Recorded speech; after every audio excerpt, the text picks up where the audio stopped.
Bismillahirrahmanirrahim. Assalamualaikum warahmatullahi wabarakatuh. Alhamdulillahirrabbilalamin. Wabinasta'inuhu umurid dunya waddin. Assalatu wassalamu ala asrafil anbiya wal mursalin wa ala alihi washabihi ajmain, amma ba'd.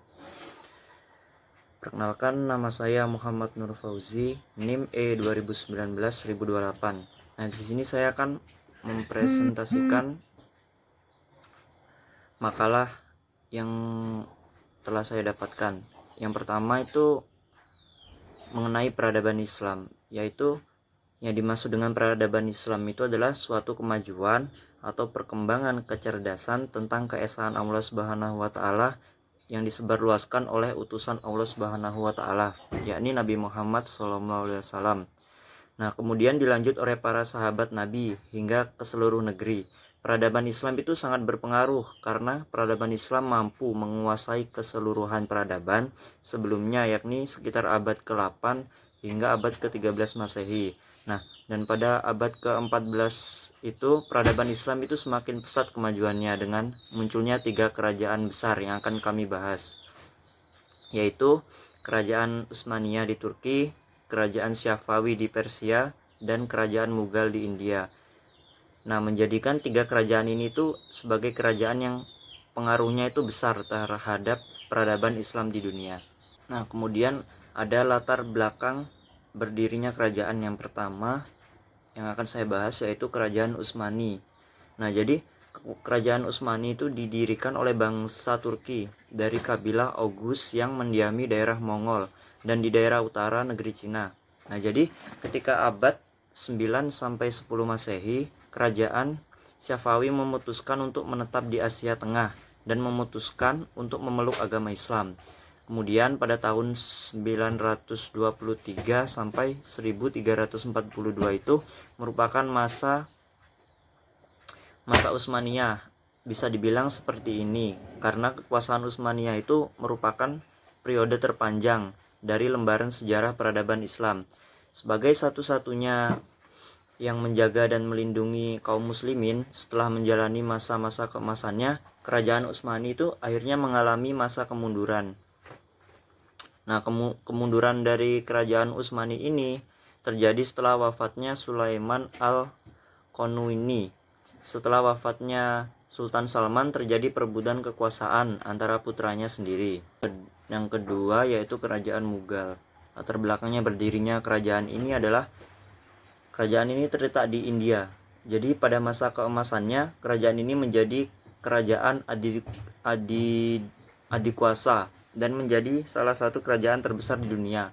Nah, pada masa kejayaannya, kerajaan Mughal ini menguasai wilayah yang amat luas. Hal ini dibuktikan ketika cakupan kerajaan Mughal meliputi Kabul, Lahore, Multan, Delhi, Agra, dan banyak lagi.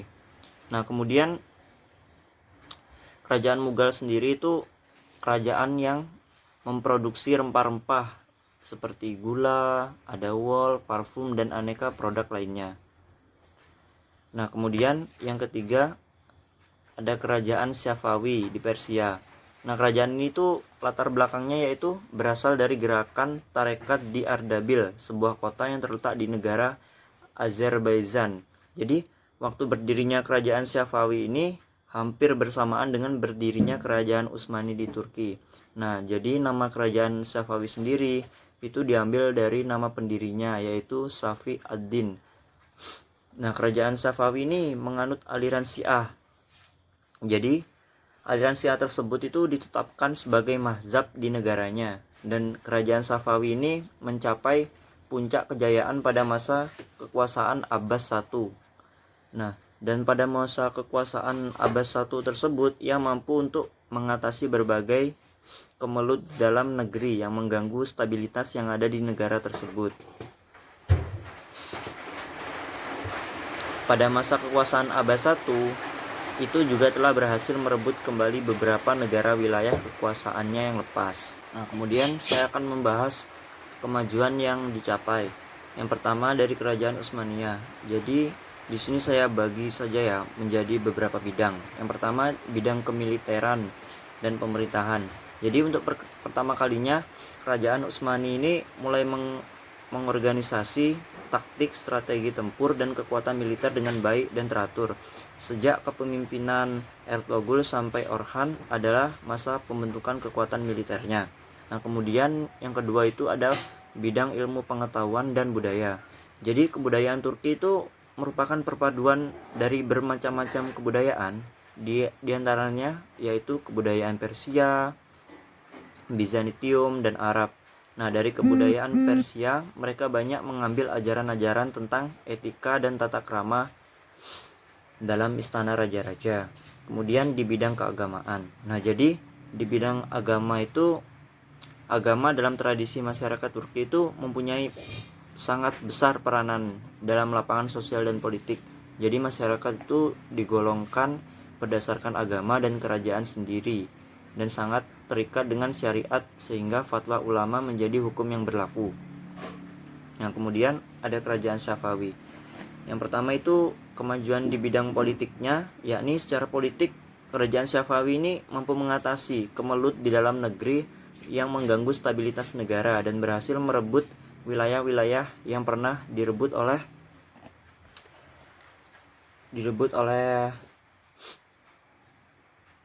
kerajaan lain pada masa sebelumnya. Nah, kemudian jika di kemajuan di bidang ekonominya yaitu, nah jadi dalam bidang ekonomi itu terjadi perkembangan ekonomi yang sangat pesat setelah Kepulauan Hormuz dikuasai dan pelabuhan Gumun diubah menjadi Bandar Abbas. Kemudian jika di dalam bidang ilmu pengetahuan mungkin saja dapat dikatakan kalau kerajaan Safawi itu lebih mengalami kemajuan daripada kerajaan-kerajaan lain, sebagai contoh kerajaan Mughal dan kerajaan Turki.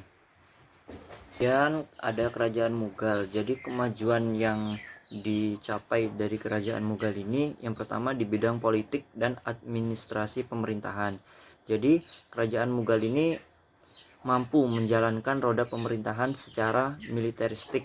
Nah, kemudian yang kedua di bidang ekonomi itu yang pertama terbentuknya sistem pemberian pinjaman bagi usaha pertanian. Kemudian adanya sistem pemerintahan lokal yang digunakan untuk mengumpulkan hasil pertanian dan untuk melindungi para petani. Kemudian di bidang seni dan budayanya. Jadi kerajaan Mughal ini kerajaan yang cukup terbilang sukses dalam bidang arsitektur. Contohnya Taj Mahal di Agra merupakan puncak karya arsitektur pada masanya. Diikuti oleh Istana Fatpur Sikri peninggalan dari Akbar dan Masjid Raya Delhi di Lahore. Kemudian yang terakhir yaitu faktor penyebab kemunduran tiga kerajaan besar tersebut. Nah, jadi kerutuhan dari tiga kerajaan Islam ini umumnya itu ditandai oleh adanya konflik dalam kalangan keluarga kerajaan yang saling berebut kekuasaan. Nah, hal ini itu mengakibatkan sistem pemerintahan dan keluasan wilayah yang telah berhasil dibangun pada masa sebelumnya itu menjadi tidak berarti lagi, karena para penerusnya itu rata-rata itu lebih sibuk untuk saling merebut kekuasaan dari tangan keluarganya sendiri. Seperti itu. Kemudian jika pada masalah ekonomi itu juga sangat berperan, seperti misalnya kedatangan Inggris di Mughal sangat mempengaruhi kehidupan ekonomi istana yang pada ujungnya itu malah bergantung kepada Inggris. Demikian juga ada di Turki. Jadi sikap boros dan hidup kemewahan berbanding lurus dengan kekalahan demi kekalahan yang dialami pasukan Yanisari, sehingga membuat kas negara itu berwarna merah karena tak mendapatkan ghanimah maupun wilayah baru. Dan yang terakhir, sistem politik itu juga sangat erat kaitannya.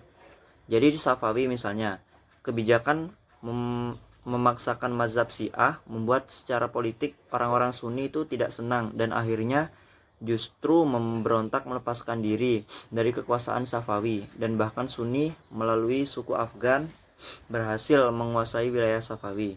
Nah, mungkin cukup sekian presentasi kali ini. Jika ada kata-kata yang salah mohon dimaafkan. Semoga ini semuanya bermanfaat. Wassalamualaikum warahmatullahi wabarakatuh.